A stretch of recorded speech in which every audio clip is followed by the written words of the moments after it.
Welcome, everybody, to the Event Professionals Network monthly meetup. I am Kimberly Key. If you're new here, EPN is a free community of nearly 900 event professionals who we come together to support each other, swap stories, and grow. Now, these sessions that we do, the monthly meetups, are about 30 minutes long, interactive, built for community networking and professional development. It's not anything to do with sales. So I'll give you a quick intro on me. I am a highly seasoned strategic events leader who builds programs that drive pipeline loyalty across tech forward environments. I also teach and mentor on topics like budgeting, measurement, and experience design. And I just want to offer a quick translation. Highly seasoned means I've seen some stuff. And now, since it's spooky season, I showed up as Velma from Scooby Doo. I have my magnifying glass, Jinkies. So if anyone loses a shipment today, I've got you covered. All right. So our theme today is, and now it's off because they are costume glasses and I can't see a darn thing. So our theme today is event scaries. Every event pro, I think, has a horror story, at least one, maybe two, maybe eight. Today, we're going to trade a few of those, share survival stories, and hopefully have a laugh at all of the chaos that we have survived. And so I do want to take a moment to introduce my co-host and the brains behind the mystery, someone who always finds the clues that the rest of us miss.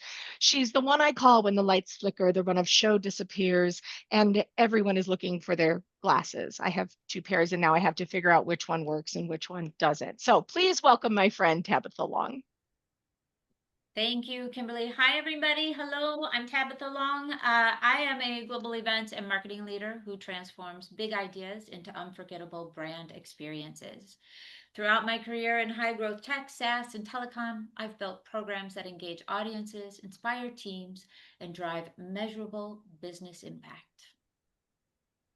Thank you, Tabitha. I'm so happy that you're here doing this with me Me today. too. So everybody, as we get started, let's start off by I want everybody to drop an emoji in the chat that matches your October vibe. And Stephanie just shared the emojis. So what you'll see there in the chat is we've got a ghost. This is Tech Gremlins, last minute boo moments. If that is something you're relating to right now, use your ghost emoji. Pumpkin, cozy and under control, busy, but festive. And then, of course, the zombie is scope creep or projects that just won't die. Or are you feeling like a witch in command, pulling off magic under pressure? Whether that means you have a wand or a broom, I'd love to see a little bit about how you're feeling right now. So while you get to work on that, Tabitha, do Yes, you want to get us kicked off with a scary absolutely. story? Okay, great. Yeah, I have a great submission from Evan. We're calling it The Night the Lights Went Out, and it's all about those tech gremlins. Uh, Setup, sales kickoff in Orlando, 2,500 people. And the CEO decides the day before that he will deliver a keynote. The team preps fast, gets in slotted last on the final day so they have time to test. Halfway through, the lighting console glitches. 45 seconds of blackout that feels like 45 minutes.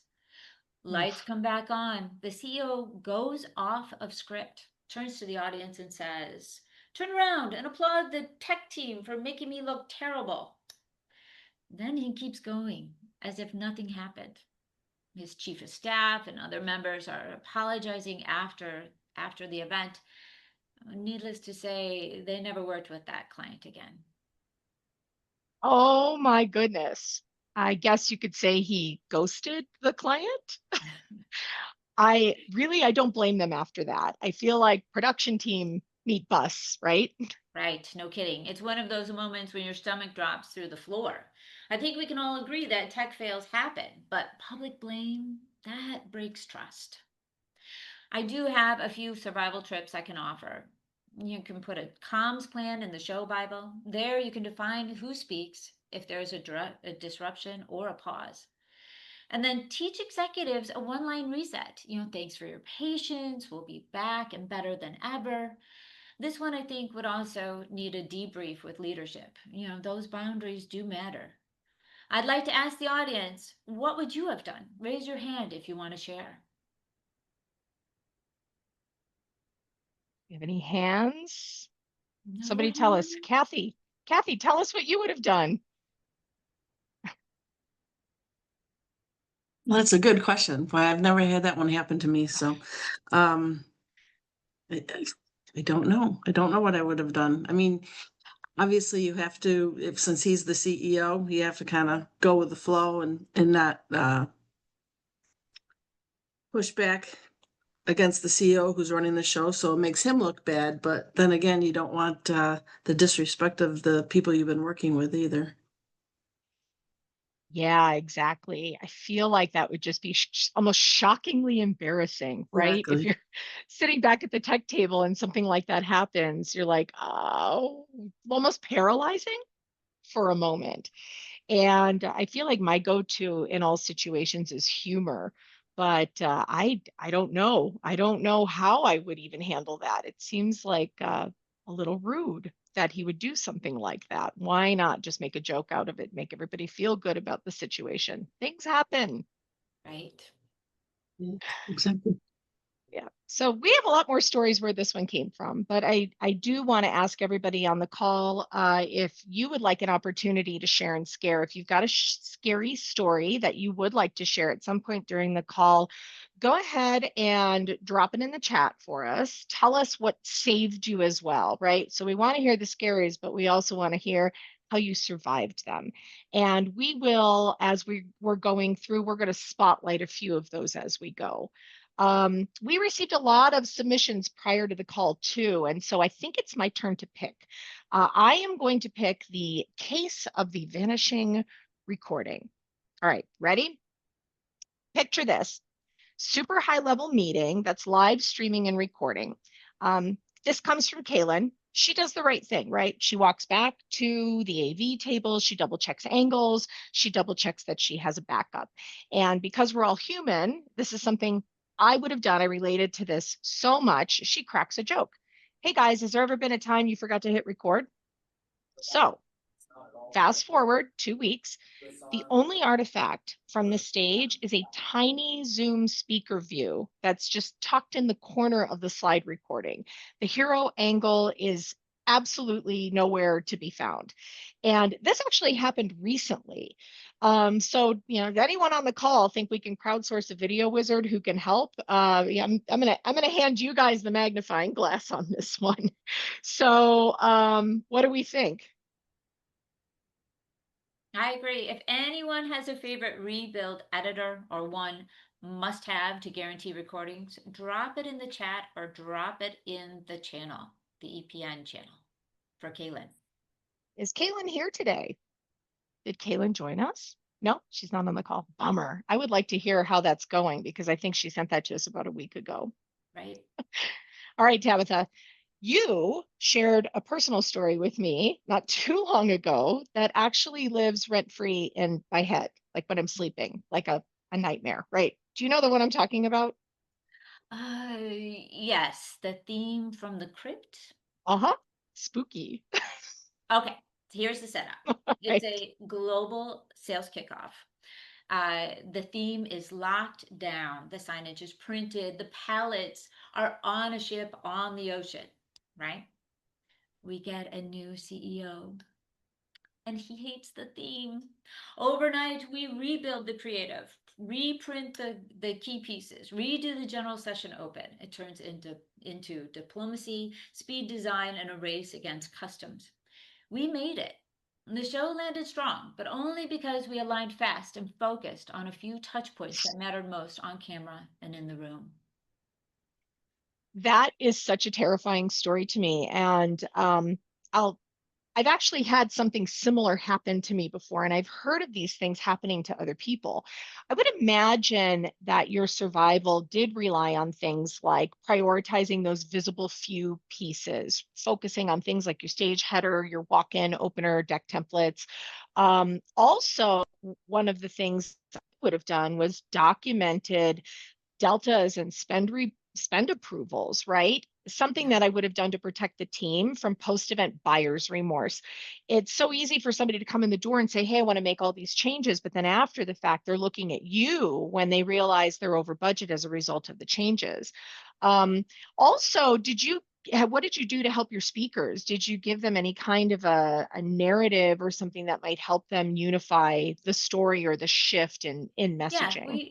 we really simplified things, right?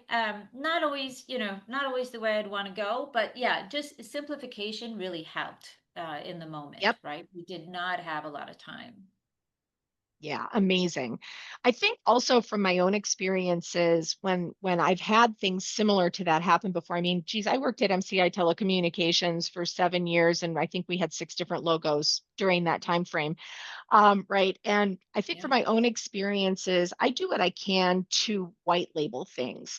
It's part of my advanced strategy. I'll create neutral vision, neutral versions of a lot of our assets or properties. I don't I'll try to avoid using things like theme words. I'll focus on clean color palettes. And I think what I've learned is that those things give me room for a rapid rebrand, right? Break glass in case of emergency. I'm able to pivot fairly quick. I know we need to move on, but I will just add that we did have to throw away about $40,000 worth of sweatshirts with the theme. Oh my Oh yeah, goodness. yeah, Oh my goodness. yep. Kimberly, just a Right. little note in the chat. Kathy says that's the true story and that she was there with Tabitha. Oh, really? Yes, Ah, Yeah. yeah. and yet you've lived to tell the tale. Uh, we shared a lot. We shared a lot. So has anyone else here lived through a rebrand or an overhaul brought on by a new executive? Yeah, Please just throw tell your me hand up. Kathy and Let's I are just not see. alone. Yeah. Yeah, throw your hand up. Let's see. All right.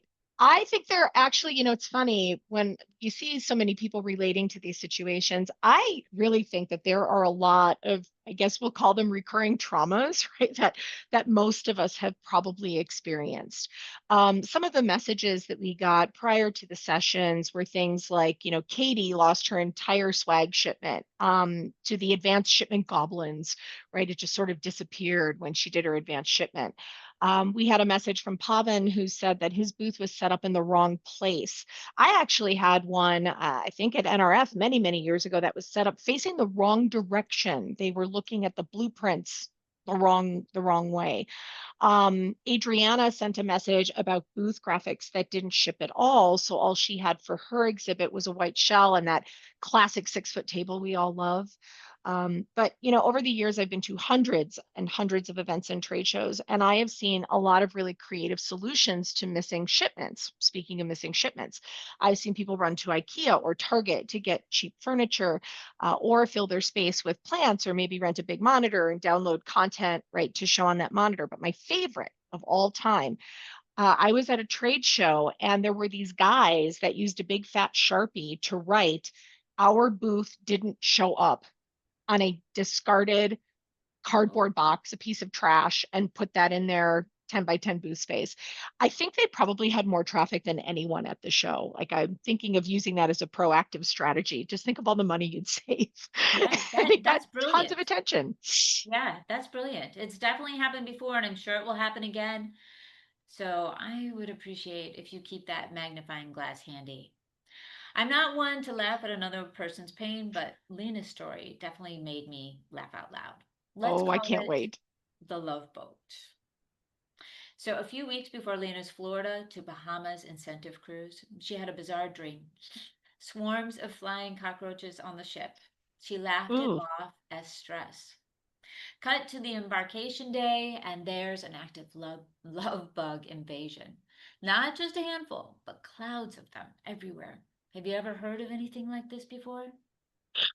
Oh my gosh, Tabitha, I have not only heard of this, but I have in fact experienced this personally. I was on a site visit to South Carolina, and it's an insane phenomenon. These bugs just, they're everywhere. And not only is it a big infestation and they're everywhere, they're actually mating, which is why they call them the The love love bug. bugs. Yeah. Anyway, Oh, I'll spare you the details. thanks. Well, the port lights, the railings, the deck chairs. She said it was as though everything was moving. Oof. It was so bad that the crew shifted all the mandatory safety drills indoors because every outdoor surface was captured in bugs. Guests were bug-eyed, but the staff was heroic. She's convinced her dream was a premonition, and I can't disagree. Oh, if it were me, I probably would have made, again, deferring to my humor, I think I would have made light of the situation and created a specialty cocktail. But, speaking of specialty cocktails, do you mind if I go ahead and tell a story I refer to as my doing hard time in Bogota? I thought you'd never ask. So, all right, a few years back, I worked in aviation and I was running a Latin America roadshow. I was taking our company's flagship event on the road and bringing what was essentially a condensed version of it to customers in Sao Paulo, Brazil, and Bogota, Colombia. Each event consisted of a setup, testing, rehearsal day, and then a live event day, and then there was a travel day in between. So we were on the road for quite a while, kind of hitting these cities one after another. So everything in Sao Paulo went off without a hitch, but a conversation at the closing reception got everyone's attention. We had overlooked a really important detail in our travel plans. When you are traveling to Colombia as an American, there are no required vaccinations, only recommended ones. But if you are traveling from Brazil to Colombia, regardless of your citizenship, you are required to have a yellow fever vaccination card. And a picture won't do. You have to have the actual yellow paper card. So I mention this because out of the, I want to say 15 or so delegates that we had, there was exactly one person in our group who had that physical card. Many of the people in our group were former military, so they'd had the vaccination. It's a once in a lifetime vaccination, but they didn't have their card, and we had completely missed the requirement. So the next morning, I was one of the crash test dummies or the four amigos. We had all kinds of nicknames, but we were essentially the four people on the first flight out the next day. Nervous as can be, in at the airport and worried about the card. And even though we couldn't produce it, they did let us board. Now, when we got to Bogota, standing in line at immigration, I'll just say, I think I know now how a guilty drug mule must feel because I don't think I've ever been so nervous in my entire life. So we get to our immigration checkpoints, and two of the four of us got through, but I and another colleague were detained. We were taken back to a holding room, and we were there for hours. And the good news is that they treated us very well. I mean, we weren't pampered or anything, but it wasn't a terrifying situation, and they let us keep our phones. And during that time, we got busy immediately trying to help the rest of the team manage the situation by rerouting them on a series of one-way flights through the US so they'd be allowed in the country. And the travel team crushed it. They did such an amazing job. We managed to get everyone into the country by the end of that day by to Houston or Miami on a one-way flight on one airline, and then rebooking them back to Bogota on a separate airline, just so that nobody would see the immigration wouldn't see the full route. And so there was only one person that didn't make it, and he was a speaker, and he gave his presentation via WebEx from a loyalty lounge at the Miami airport. Holy cow. Holy cow. But how did you ever get released by immigration? What happened there? Oh, well, I think everybody on the call is not going to be the least bit surprised by this, but I bought my freedom with a few handfuls of keychains and pens. Never underestimate the power of swag because we were doing an event. I had a suitcase full of stuff and I literally bribed myself out of, I like to call it a Bogota prison, but but I also again, I defer to humor, right? So because we were all in aviation and our audience were aviation operations managers, we thought it would be fun to serve a low fever cocktail night to laugh at our own misadventures. I mean, I voted for matching prison tattoos for the group, but I got voted down. People are Like just no it. fun anymore. That's right. I have to ask, has anyone else here been detained in a foreign country? Give us a thumbs up. There is a little story inside Slack if you'd like me to share. It's quite Oh, yes, interesting. please do. Please So do. Nancy shared that when your program includes an international audience, always know which countries are represented and if there's an embassy or a consulate for those countries in the city where your event is taking place. This will be important for many reasons, such as the highly unlikely event of one of your attendees being run over in a hotel driveway after conference hours and on their personal time, which required hospitalization. Oh, So she didn't finish the story, but yeah, this is highly dramatic to manage internationally. Holy cow. Wow. And it's funny, I think as we go through these things, there are some incredible lessons that we learn. Like what happened to me in Bogota, I promise you that is a mistake I will never make again. Well, I will always look at the complete route and the impact of things we need to do to support that route. And especially with international travel, there's a lot of things that you need to be aware of in terms of visas and politics. And when we were doing that same event a year later in Rio, one of the guys on my team got mugged. I said, don't go to the beach. The beach here is not safe. It's known a lot for petty crimes and thefts. And of course, he goes walking across the street with his expensive watch and his cell phone in his hand, and didn't even make it all the way to the beach before he was mugged and his belongings taken. So, yeah, I mean, these are important lessons I think that we learn along the way. And then, Kimberly, I Yeah. wanted to let you know that Jenny is actually on the call today, and she's the one who had a story on Instagram. Oh, yes, yes, yes. Jenny, would you like to share with Oh, us? sure. Happy to. Okay. We had a Okay. virtual event of over 6,000 people registered. I'm trying to go on video, but it's no luck. And the virtual platform completely crashed on us right at the very beginning of the show. So nobody could get on. We were troubleshooting, and it was pretty much a disaster. And the chat, by the way, turn off your chat when this happens, but we weren't able to mid-show. So the chat was blowing up with people so upset. So it was really fun and terribly frustrating. We eventually were able to get a couple of thousand people on, but we had to send multiple apologies to everyone. And we had kind of a team trying to get everyone the CPE credit that we had promised, in conjunction with those that offered CPE credit. But the good news is, because of the way it was handled and how fast we were able to quickly respond to everyone and just really offer them additional options for CPE credit, we continued to host the event. And this year, the team, I'm no longer with this team anymore, but the team hosted over 10,000. So it continued to grow. And, the way that you treat and respond to something that's awful really does kind of set the precedence of the person that you are behind it, knowing that mistakes happen. I would say 99% of everyone was super understanding and really kind. So it was good. That's incredible. Bravo for Yes, For it, surviving that, well, for real. it happens. We did everything we could for it not to happen, and we had multiple people there, and it was a glitch on multiple sides, but we were able to move Wow. through it. That's incredible. Thank you so much for popping on and sharing that with us.